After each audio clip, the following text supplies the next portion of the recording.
Hi everyone, I'm Dan Puterbaugh with Adobe.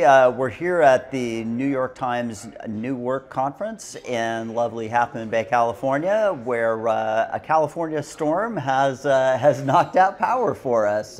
Proof positive that it is not always sunny in California, but we're lucky enough to be joined today talking about Generation Z, talking about what's innovative and interesting in digital by Jesse Kay. Thanks for having me. Yeah, thanks for joining us.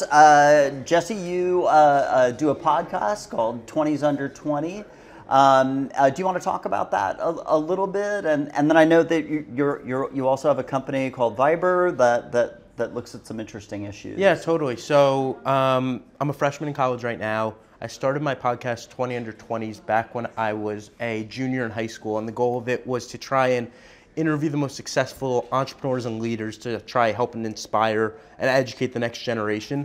Because I saw there was a bunch of great podcasts and shows, but they were all run by 40 and 50-year-olds, and nothing against them, but I thought some kids would like a youth perspective on it. Need a little diversity. Exactly. A little diversity. So went out, had no connections to anyone, and then sent 350 cold emails a day, which led to getting some awesome people like Jack Dorsey, the founder of Twitter, Gary Vaynerchuk, whole bunch of people on the show, which was great. And as that grew, sort of transitioned into running my company now. And so talk a little bit about that. Talk a little bit about Viber. Yeah, so started Viber Media just over a year ago, but started off as just working with some smaller companies and brands on their whole digital and social media stuff, and it sort of transitioned to now pretty much a full-service digital agency that works with pro athletes and then some larger brands and businesses on their whole digital and social media platforms. So on the athlete side, helping negotiate brand deals, running their whole online presence, all of that, to businesses, helping them with their youth and digital marketing and sort of their branding as a whole.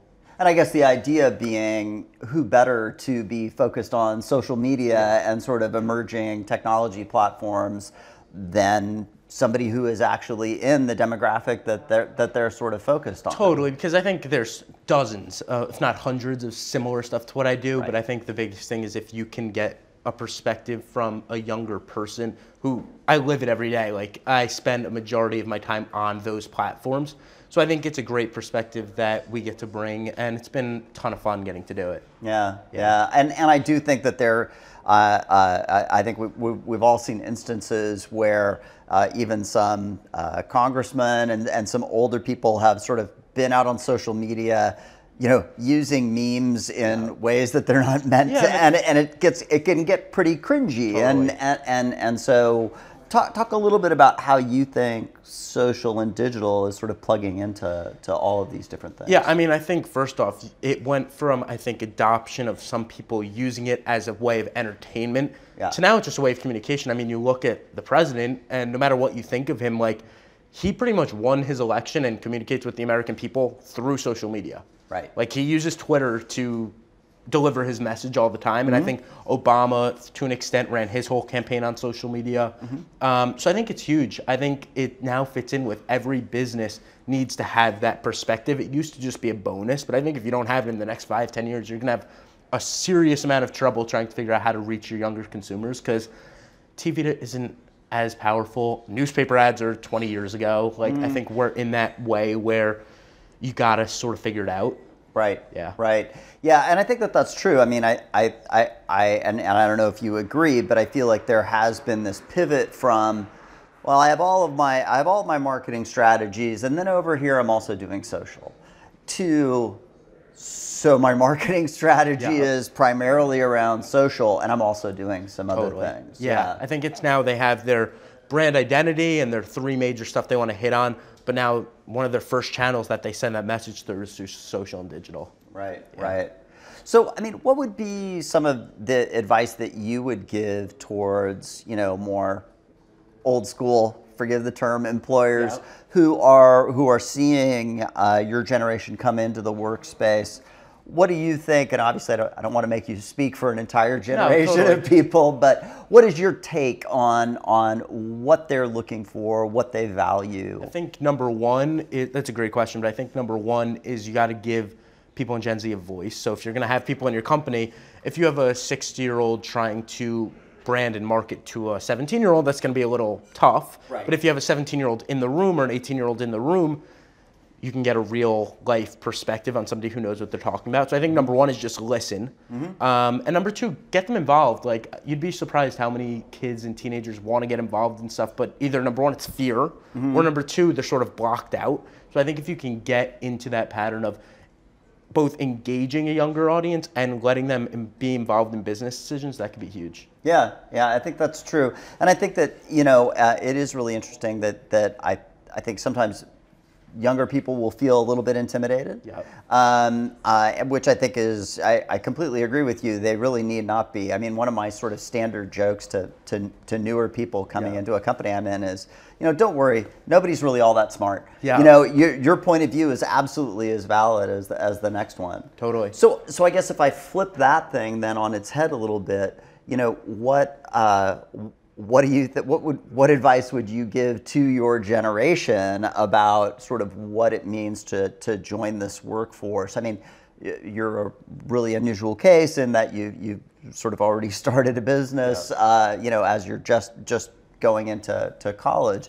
But I mean, what do you think that they need to understand about kind of existing companies out there? I think number one, it's that their opinion matters and people care about it clearly, because people are going after youth marketing and they'd love to hear advice from people. But I think even more importantly than that, just go for it. Like, be adventurous, try and involve yourself in a situation. I think there's tons of spaces open, and I think it comes back to fear. I think people are fearful that they're going to get rejected or turned out by organizations. And I say, everyone I've ever talked to that's become relatively successful, they all just went for it. Like, they just took the adventure and said, hey, if worst comes to worst, I fail and whatever. But best case scenario, you either learn a ton or you get going on your career, which I think is a great head start. Yeah. I've sometimes heard that piece of advice characterized as get in trouble. That is, go out there and mix it up a little bit and try to put yourself in a position where, you're risking something, but there's also a potential real benefit. I totally agree. So what sort of strategies have you used as I mean, because the really remarkable thing is, sure, once your podcast was established, you were able to, you know, maybe bring people in.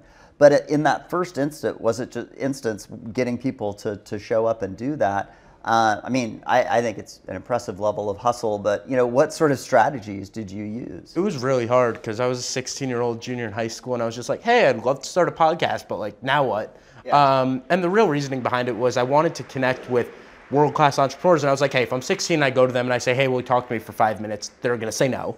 If I go and say, hey, I have a podcast with X listeners, would you come on?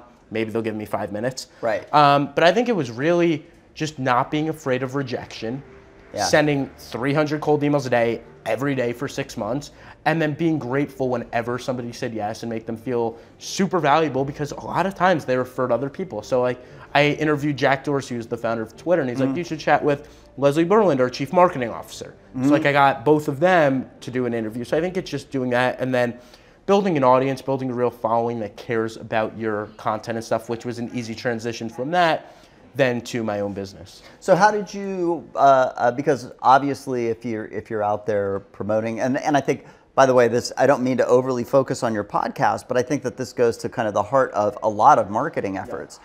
How did you then grow kind of your listener base such that you had that as a tool that you could use to pull people in? It's funny because I had no audience at the beginning. Like, I had no Instagram followers, I had nothing. It was just like a random kid from high school.